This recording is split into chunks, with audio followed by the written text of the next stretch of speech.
nasib Zirkzee bahkan bisa dibilang semakin terancam di MU. Jurnalis Dean Jones dari GMS mengklaim Zirkzee akan jadi pilihan ketiga Amorim di posisi ujung tombak. Ruben Amorim tampaknya akan memilih Marcus Rashford sebagai nomor 9 pilihannya dalam sistem 3-4-3 di Manchester United. Dia telah melakukan itu dengan sistem 3-4-3-nya, dengan 2 nomor 10 di belakang nomor 9 tradisional, yang telah menimbulkan pertanyaan tentang di mana Rashford yang berusia 27 tahun dapat masuk ke dalam tim. Gaya manajer Portugal bisa sesuai dengan kekuatan bintang Inggris tersebut. Sumber yang mengaku dekat dan mengetahui cara berpikir Amorim, telah mengatakan kepada Jones bahwa tidak akan mengejutkan melihatnya mencoba Rashford sebagai penyerang tengah, daripada sebagai salah satu pemain di belakang atau sebagai salah satu bek sayap. Diyakini bahwa pelatih kepala yang baru akan berusaha menyerang saluran dan ruang di belakang bek dalam transisi, dan ini adalah karakteristik yang dimiliki Rashford yang dapat membantunya menemukan kembali performa terbaiknya. Ini membuat Rasmus Højlund dan Joshua Zirkzee dilemparkan ke bangku cadangan. Man United sangat ingin membuat Rashford bugar dan bersemangat lagi musim ini, setelah memberinya kontrak baru pada musim panas 2023 senilai 375.000 pound per minggu. Musim lalu di bawah asuhan Ten Hag, ia hanya berhasil mencetak 8 gol di semua kompetisi dan mengalami kesulitan. Sementara musim ini ia bersaing dengan Alejandro Garnacho untuk mendapatkan tempat di sayap. Para petinggi klub merasa terpacu oleh apa yang mereka lihat dari sang penyerang pada pramusim dan sejauh ini, tetapi dengan 4 gol dan 3 assist dalam 18 penampilan musim ini, ada penerimaan bahwa ia butuh lebih banyak hasil, dan mereka tidak menyerah untuk mengembalikannya ke performa terbaiknya.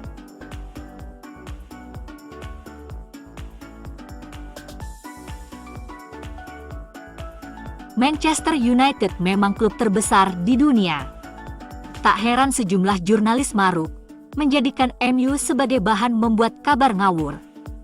Salah satunya, MU dikabarkan siap menawarkan Joshua Zirkzee dalam tawaran pemain plus uang tunai untuk Victor Gyökeres dari Sporting Lisbon.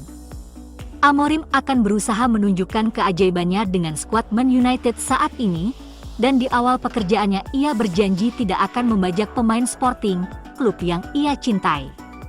Gyökeres tak ayal dikaitkan jurnalis dengan kemungkinan pindah ke Old Trafford. Hal yang wajar setelah menikmati kesuksesan signifikan di bawah Amorim di Sporting. Setelah bergabung dengan Sporting dari Coventry City pada musim panas 2023. Gyökeres mencetak 43 gol dalam 50 penampilan kompetitif selama musim pertamanya di Portugal.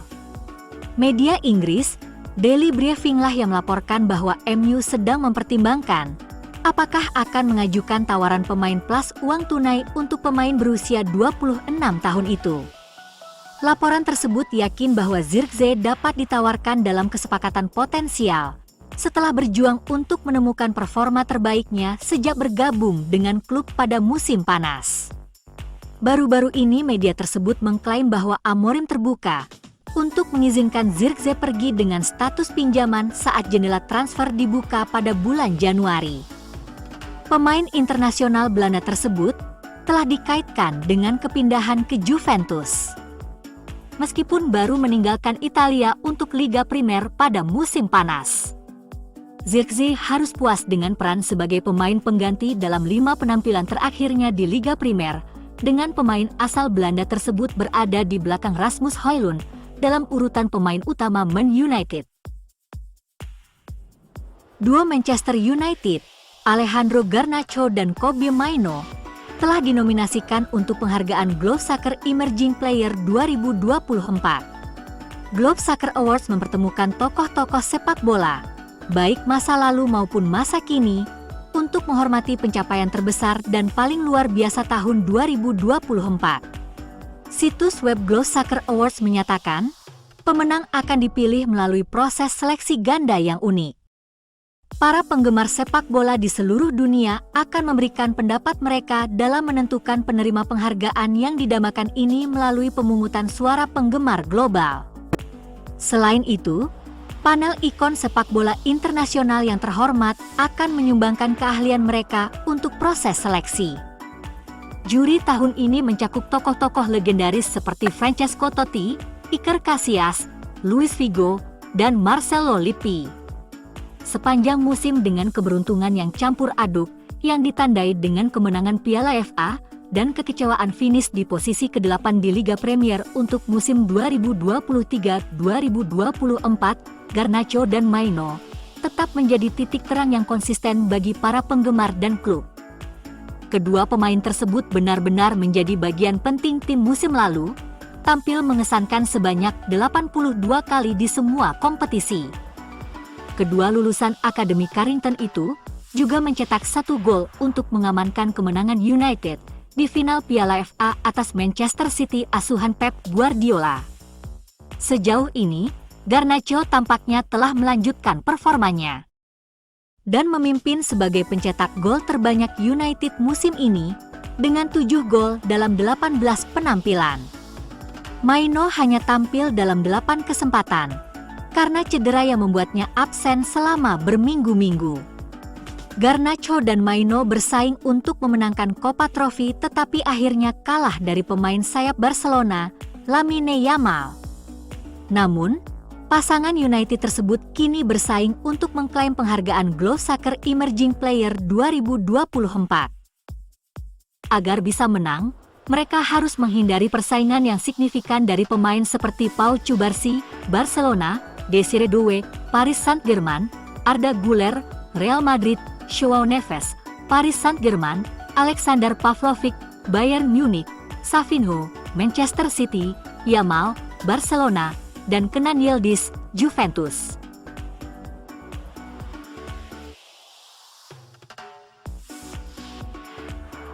Pembelian murah relatif jarang terjadi di Old Trafford selama dekade terakhir. Era pasca Sir Alex Ferguson ditandai dengan pengeluaran berlebihan dan kegagalan.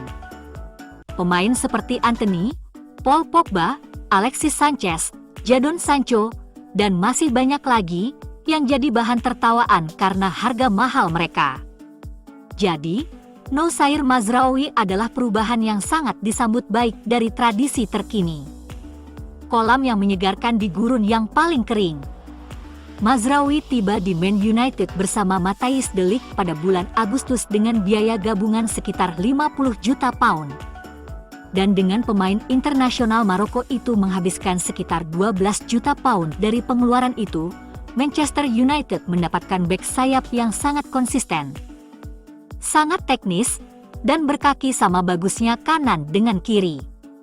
Dengan harga yang lebih murah daripada yang mereka dapatkan dari Elanga, Aaron Wan-Bissaka, Dean Henderson, dan Daniel James. Sementara itu, perdebatan tentang posisi terbaik Mazraoui merupakan bukti seberapa efektif lulusan Akademi Ajax itu menjalankan tugasnya di kedua sisi. Setan Merah merekrut 2 atau 3 pemain sekaligus saat membawa Noussair untuk semua kesempatan dan sebagian besar posisi ke Old Trafford. Mazraoui kembali masuk dalam skuad Maroko untuk kualifikasi Piala Afrika bulan ini melawan Gabon dan Lesotho.